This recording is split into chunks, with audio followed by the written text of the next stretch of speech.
Hi, this is Ken. So this is a request for an explanation on how to do the flip frame with the Lorna label. I used it in this white poinsettia card that I made for the new release. In fact, this was the first card I made out of 24 cards I made for this release. So it's I have to remember it. I started with an A6 card, which is 4.5 by 6.25. Uh, it would actually fit an A4, but it gets pretty tight because with the flip frame, the way we're using it is upside down. And when you use it upside down and you have, you'll see later when we add a strip to it, if it's a A2 card, then the strip needs to be shorter than the Lorna label itself because it gets stuck in the fold. So anyway, we have the flip frame upside down, and we're gonna just glue it in.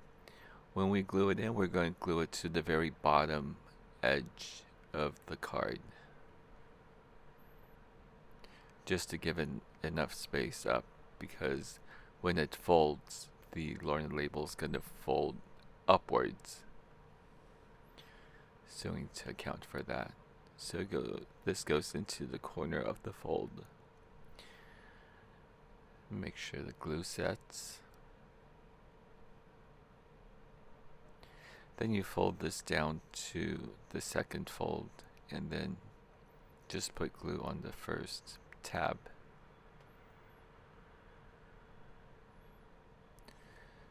And I usually use, when I use this method, I use cardstock just to make sure, because it has to carry the weight of what I usually put on there is another mechanism.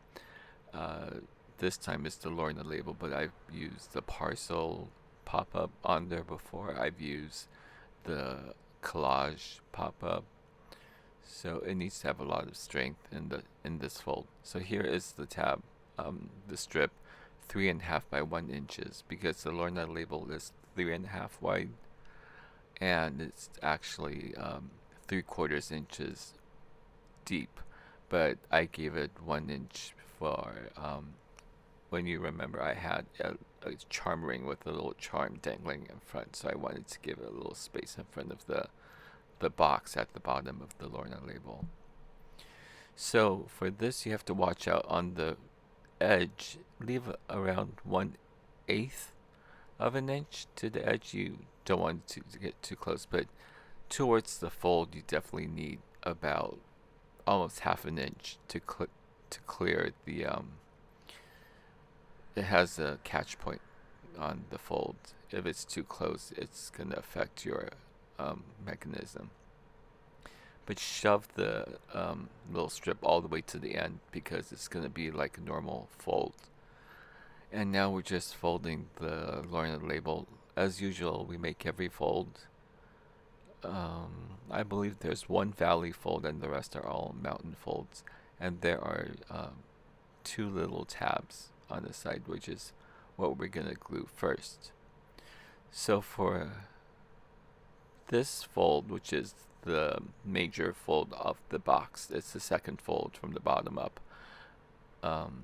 It's what forms the box. We're actually gonna temporarily fold it the opposite direction, the wrong way, just so we can match it up to this flip frame edge. So the flip frame, you can actually flatten it to the card and push it all the way down. And with that strip there, we're going to line it up to the Lorna label edge.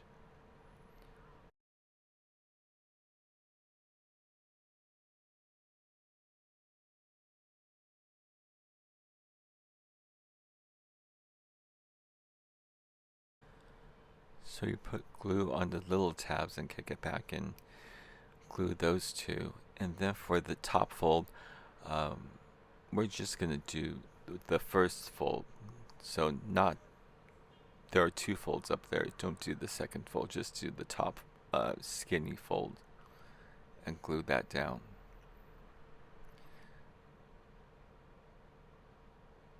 So you have a second fold that goes to the label. Now you carefully try to pop up the label and reverse that second big box fold to the right position, and then you push the whole label upwards into its resting position, so you get the tab on the bottom, which is what you're going to glue last.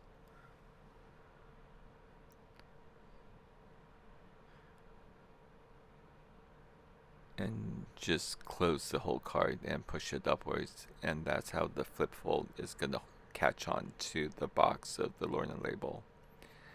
And then now you have it.